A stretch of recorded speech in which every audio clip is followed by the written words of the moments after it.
नमस्कार विद्यार्थी मित्रांनो, मीनाक्षी पाटील या यूट्यूब चॅनलमध्ये आपले सर्वांचे स्वागत आहे. आज आपण पायाभूत चाचणी 2025-26 इयत्ता 8वी विषय इंग्लिश ही प्रश्नपत्रिका उत्तरासहित अभ्यासणार आहोत. हा पेपर 60 मार्क्सचा असणार आहे. 10 मार्क्ससाठी ओरल तर 50 मार्कासाठी रिटर्न सेक्शन असणार आहे.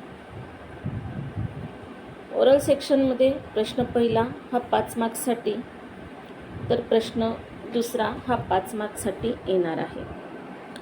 यानंतर आपण वळूया रायटिंग सेक्शनमध्ये. रायटिंग सेक्शनमधील प्रश्न तिसरा लँग्वेज स्टडीचा असणार आहे. त्यातला प्रश्न A, classify the given words in the table. कंसात काही वर्ड्स दिलेले आहेत, त्यातून तुम्हाला कॉमन नाऊन व प्रॉपर नाऊन ओळखून वेगवेगळे लिहायचे आहे. शब्द दिलेले आहेत city, book, river, London, Sahyadri, Amol. बघा, कॉमन नाऊन आहे रिव्हर, सिटी आणि बुक, तर प्रॉपर नाऊन आहे लंडन, सह्याद्री आणि अमोल. प्रश्न B, complete the table using given sentence. यात तुम्हाला 3 सेंटेन्स दिलेले आहेत, त्यातून सब्जेक्ट आणि प्रेडिकेट हे प्रत्येक सेंटेन्समधलं ओळखून लिहायचं आहे. फर्स्ट सेंटेन्स आहे द स्काय इज ब्ल्यू. ह्या सेंटेन्समध्ये द स्काय सब्जेक्ट आहे तर इज ब्ल्यू हे प्रेडिकेट आहे. Second sentence they go home in the evening. ह्या सेंटेन्समध्ये दे हे सब्जेक्ट आहे तर go home in the evening हे प्रेडिकेट आहे. तिसरा sentence she goes to school every day. ह्या सेंटेन्समध्ये शी हे सब्जेक्ट आहे तर goes to school every day हे प्रेडिकेट आहे. यानंतर क्वेश्चन 4, डू ॲज डायरेक्टेड. त्यातला ए प्रश्न आहे राईट द कंपाऊंड वर्ड्स. दिलेल्या वर्ड्सचं कंपाऊंड वर्ड तयार करून तुम्हाला लिहायचं आहे. पहिलं आहे चेअर. चेअरपासून चेअरमन, आर्मचेअर असे कंपाऊंड वर्ड्स तयार होतात. तर सेकंड आहे सन. सनपासून सनशाईन, सनराईज यासारखे कंपाऊंड वर्ड तुम्ही तयार करू शकता. बी, ॲड प्रिफिक्स ऑर सफिक्स. दिलेल्या वर्ड्सला प्रिफिक्स किंवा सफिक्स ॲड करून तुम्हाला ते वर्ड्स परत लिहायचे आहेत. तर केअरपासून केअरलेस हा वर्ड तयार होतो. तर सेफचं अनसेफ, काइंडचं काइंडनेस आणि इक्वलचं अनइक्वल असे वर्ड्स तुम्ही तयार करून लिहू शकता. सी प्रश्न आहे match the pairs of contracted form. Column एमध्ये कॉन्ट्रॅक्टेड फॉर्म दिले आहेत तर कॉलम बीमध्ये त्यांचे फुल फॉर्म दिलेले आहेत. पहिला आहे डोंट. त्याचा फुल फॉर्म आहे ऑप्शन सी डू नॉट. दुसरा आहे इट. त्याचा फुल फॉर्म आहे ऑप्शन डी इट इज. तिसरं वोंट. त्याचा फुल फॉर्म आहे ऑप्शन बी विल नॉट. चौथा आहे आय एम. त्याचा फुल फॉर्म आहे option A I am. Question 5, read the passage and do the activities. इथे तुम्हाला पॅसेज दिलेला आहे, तो पॅसेज व्यवस्थित वाचायचा आहे आणि त्यानंतर त्यावर दिलेल्या प्रश्नांची उत्तरं सोडवायची आहेत. प्रश्न ए आहे write whether the following sentence are true or false. दिलेली सेंटेन्स ट्रू आहे की फॉल्स आहे हे तुम्हाला ओळखून लिहायचे आहे. त्यात पहिलं सेंटेन्स आहे mama set him on her back. हे सेंटेन्स फॉल्स आहे कारण पॅसेजमध्ये दिलेलं आहे mama set him on her tail. Second sentence आहे वी आर पँगोलिन. हे सेंटेन्स ट्रू आहे. प्रश्न बी आहे कंप्लीट द वेब. इथे एक वेब डायग्राम दिलेला आहे, तो तुम्हाला कंप्लीट करायचा आहे. प्रश्न आहे पँगोलिन्स होम वॉज. पँगोलिनचे होम कसे होते हे तुम्हाला लिहायचं आहे. इथे उत्तरात दिलेलं आहे अ स्नग होल. दुसरं येईन 9 इंचेस वाईड आणि तिसरं येईन more than a meter long. C प्रश्न find out 2 adverbs from the passage. पॅसेजमधून तुम्हाला ॲडव्हर्ब शोधून लिहायचे आहेत. मी इथे तुम्हाला जे पॅसेजमध्ये आलेले आहेत ते ॲडव्हर्ब्स लिहून दिलेले आहेत. यातनं तुम्हाला कुठलेही 2 लिहायचे आहे. Finally, quickly, steadily, cautiously. प्रश्न D which is your favourite animal and why. तुमचा फेवरेट ॲनिमल कोणता आहे आणि का आहे हे तुम्हाला लिहायचं आहे. ते तुमचं वैयक्तिक मत असू शकतं. इथे मी उत्तरात लिहिलेलं आहे my favourite animal is dog because it is very friendly and loyal animal. It protect us and always stay with us. प्रश्न 6 read the extract and do the activities. Poem दिलेली आहे आणि त्यावरच्या प्रश्नांची उत्तरं तुम्हाला सोडवायची आहेत. A complete the sentence. दिलेली सेंटेन्स कंप्लीट करून लिहायची आहेत. फर्स्ट आहे चिल्ड्रन्स आर. तर चिल्ड्रन्स काय करत आहे तर त्याचा आन्सर शोधून तुम्हाला लिहायचा आहे. Childrens are going to school. Second आहे dash dash spreads over the earth. तर याचं उत्तर आहे morning light spread over the. B प्रश्न आहे write what each of them does. कवितेवरील प्रश्न आहेत. द स्काय आणि द सन काय करत आहेत ते तुम्हाला लिहायचं आहे.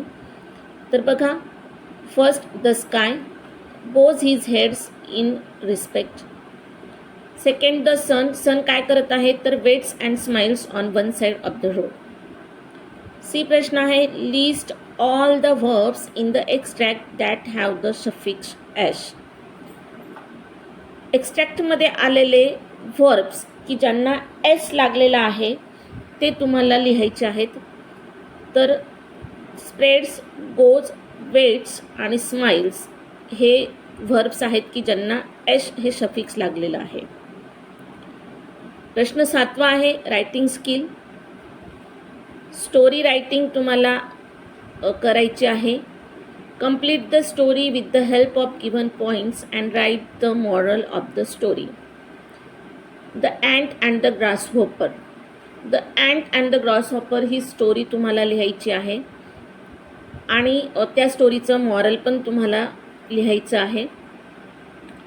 ब्रॅकेटमध्ये काही पॉईंट्स दिलेले आहेत. Live together, collect and store, didn't care, came. तर तुमच्या स्टोरीमध्ये हे सगळे पॉईंट्स जे आहेत ते कव्हर झाले पाहिजे आणि स्टोरीची सुरुवात ही अ लिटल अँटने करायची आहे. तर बघा इथे स्टोरी लिहिलेली आहे. A little ant and the grasshopper lived together in a garden. During summer, the ant was collecting food and store it in her house, while the grasshopper was having a lot of fun playing, singing, and dancing in the sun. The ant told him to store food for winter, but the grasshopper didn't care about future. When winter came, the grasshopper had no food to eat. He felt very hungry and cold. Then he went to the ant for help. The ant helped him but also reminded him of his laziness. ह्या स्टोरीतनं moral जे मिळालेलं आहे ते आहे always be prepared for the future. प्रश्न 8 आहे dialogue writing. इथे तुम्हाला मोहन आणि रोहन ह्या 2 कझन्समधलं जे डायलॉग रायटिंग आहे ते लिहायचं आहे. बघा प्रश्न आहे Mohan lives in Pune. He invites his cousin Rohan. Rohan lives in Mahabaleshwar. So they discuss Rohan's travel plan. Write their conversation about Pune Darshan. Mohan हा पुण्याला राहतो आणि त्याचं कझन जो आहे रोहन तो महाबळेश्वरला राहतो. रोहन हा ट्रॅव्हल प्लॅन तयार करत आहे आणि पुणे दर्शनच्या संदर्भात त्यांचं दोघांचं जे कन्व्हर्सेशन आहे ते तुम्हाला लिहायचं आहे. तर बघा इथे मी कन्व्हर्सेशन लिहिलेलं आहे. Mohan hello Rohan, I heard that you are coming to Pune. Rohan yes, I am planning to come next week. Mohan great, Then we will go for Pune Darshan. Rohan. Okay, where will we go? Mohan. We will visit Shaniwar Wada, Osho Garden. प्रश्न 9. Application for library membership. एक application form इथे दिलेला आहे लायब्ररीच्या मेंबरशिपसाठी आणि ते सर्व points तुम्हाला वाचून लिहायचे आहेत. पहिला पॉईंट आहे नेम ऑफ द लायब्ररी. इथे लायब्ररीचं नेम तुम्हाला लिहायचं आहे. मी इथे लिहिले आहे स्टडी पॉईंट लायब्ररी. डेट लिहायची आहे. पर्सनल डिटेल्समध्ये तुमचं फुल name, class and section, roll number लिहायचा आहे, डेट ऑफ बर्थ लिहायची आहे. त्यानंतर ॲड्रेस, कॉन्टॅक्ट नंबर, पॅरेंट्सचं किंवा गार्डियनचं नेम. 8वा पॉईंट आहे parents or guardian's contact number. हे तुम्हाला लिहायचं आहे.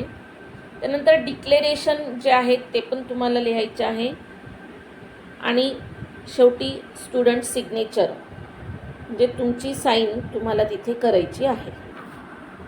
यानंतर प्रश्न 10वा आहे how would you design a colourful and fun pamphlet for cake shop that appeals customers including name of cake shop, tasty cake description, address, bright pictures and special offers etc.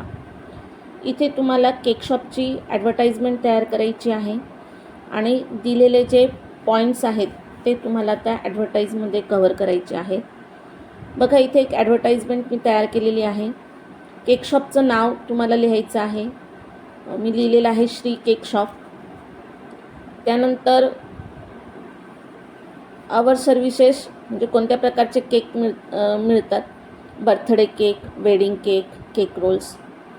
Special offers काय आहेत ते लिहिलेलं आहे. Buy 1 get 1 free, 20% discount on birthday cake. आणि address दिलेला आहे Shri cake shop, Shivajinagar, Mumbai. तर तुम्ही हे अतिशय डिझाईन व वेगवेगळ्या आकारामध्ये पिक्चर्स काढूनही लिहू शकतात.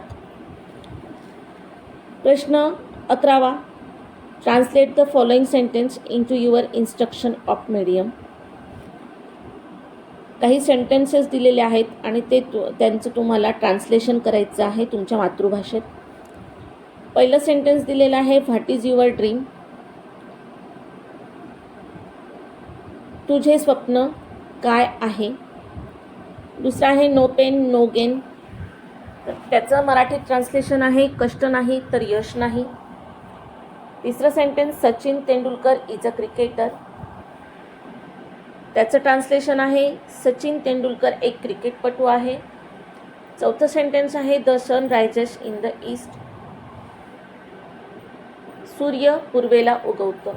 अशा प्रकारे तुम्हाला 4 सेंटेन्स दिलेले आहेत. अतिशय सोपी आणि त्यांचं ट्रान्सलेशन तुम्हाला मातृभाषेत करायचं आहे. तर अशा प्रकारे आपण पूर्ण पेपर बघितला आहे. इयत्ता 8वी इंग्लिश 2025-26चा पूर्ण पेपर सोडवलेला आहे. विद्यार्थी मित्रांनो, जर हा व्हिडिओ तुम्हाला आवडला असेल तर व्हिडिओला नक्की लाईक करा आणि शेअर करा. आणि अशीच नवनवीन व्हिडिओ बघण्यासाठी माझ्या यूट्यूब चॅनलला सबस्क्राईब करायला विसरू नका.